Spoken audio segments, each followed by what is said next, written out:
Lincoln's going to get into Washington by dressing as an old man.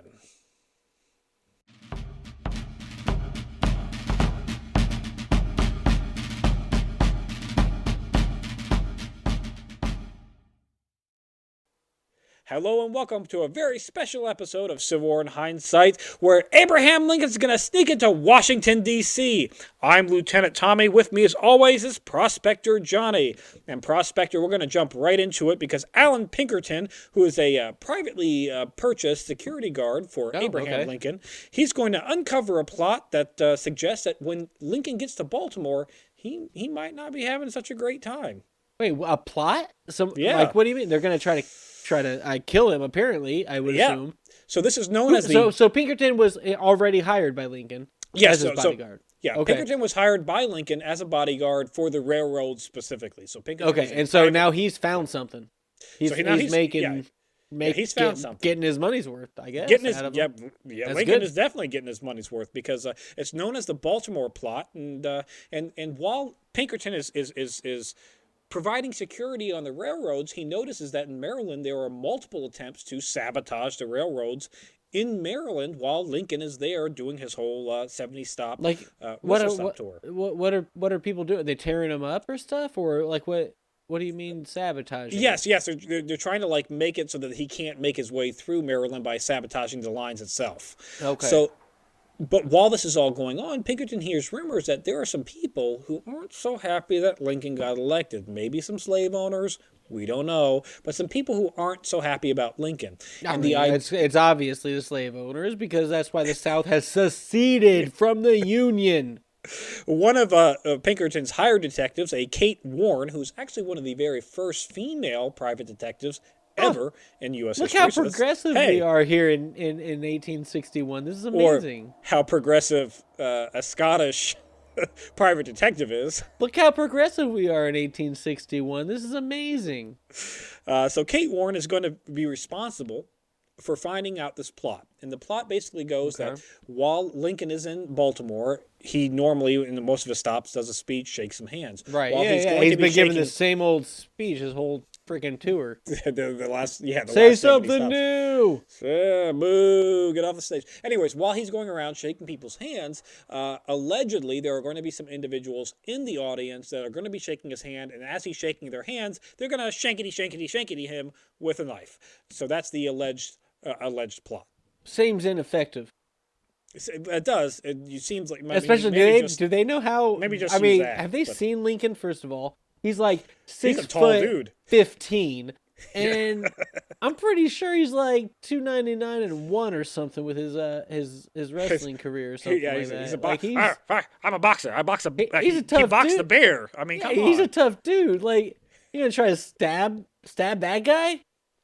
Well, that's the plan. When Pinkerton first went to Lincoln about this, Lincoln was like, nah, I'm not going to change my plan. Yeah, he doesn't give a shit. He's like, bring it on. Come at me, bro. I fought a bear with my bare hands. Come on now. What do you think, some 5'8" dude's going to bother me? Pinkerton's like, all right, well, that's fine, but can you at least carry a gun on you and a knife, maybe, while you're doing your speech? So if somebody does try to shankety you don't have to beat him to death with your bare hands. Did he just show him his guns?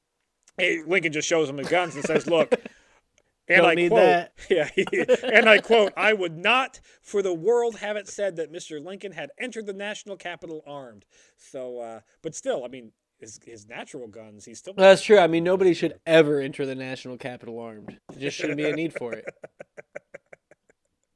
Now, like I said, the alleged plan was that while he's shaking hands, he's going to be stabbed. But Pinkerton was very, very persistent with Lincoln and said, please, if you're not going to at least alter your plans, just drive through Baltimore. Just skip Baltimore as a stop altogether. Okay. So he's pretty set on it. Like, he sounds convinced that...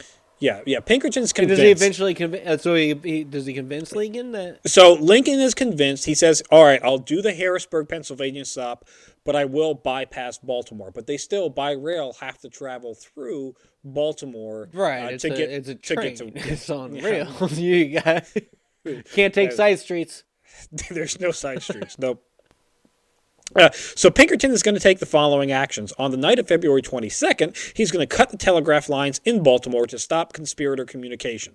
So imagine Okay. you're sitting there. I need to get an important telegram out because Yeah. I gotta order 50 sheep, and they gotta be to Harrisburg pronto. And you go there, and damn it, the telegraph line is Yeah. cut. Can't do it. He cut it. He was trying. He No, yeah, he sabotaged cut it. it. Yeah, he said just You're cut. done. No communication out. Okay. Lincoln is going to leave Harrisburg by a special train, dressed in a disguise as an old man, accompanied by his wet nurse, Kate Warren.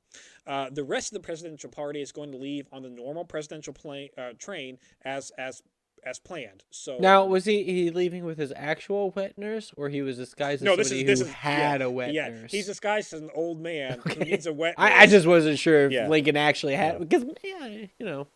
No, he's like president. no, he's Maybe.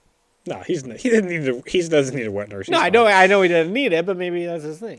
Oh, I got you. His wife was a little, so it is entirely possible that is a thing.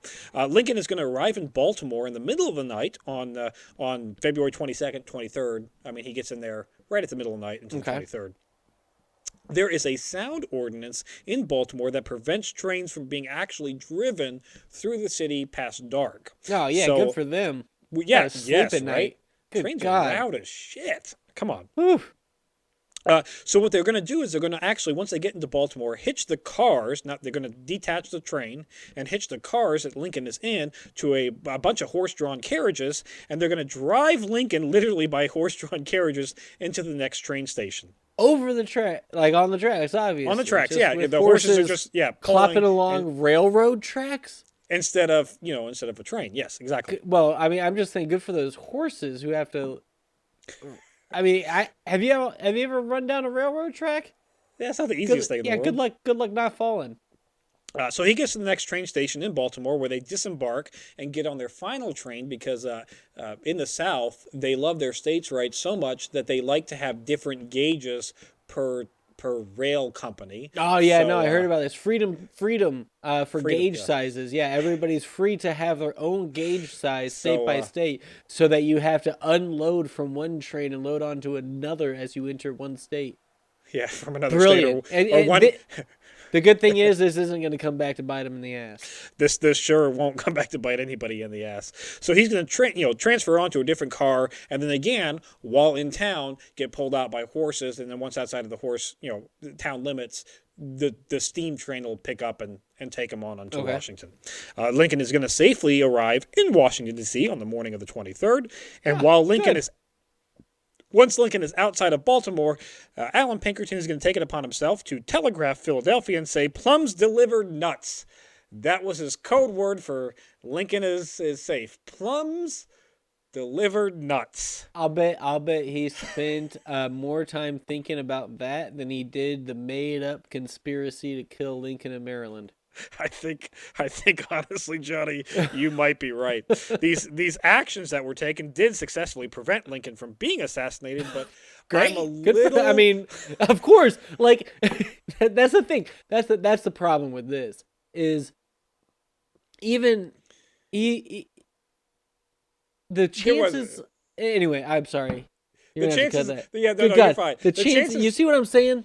Yeah, the chances of Lincoln actually being assassinated by somebody trying to shake his hand and then stabbing him when Lincoln is like a 6-foot monster. Well, and you can just say that. You can just say, "I think this is going to happen," and then when it doesn't, you'd be like, "Well, I protected you. I made sure it didn't happen."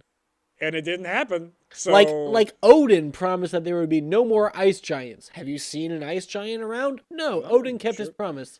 Odin did keep his promise. Now, so that whole thing about Lincoln not wanting to carry a gun into Washington because he thought the media would make fun of him for being armed going into Washington. Yeah. Well, the media is going to make fun of him for dressing like an old man and sneaking into Washington D.C. Little more cowardly. So little cowardly there. Yeah.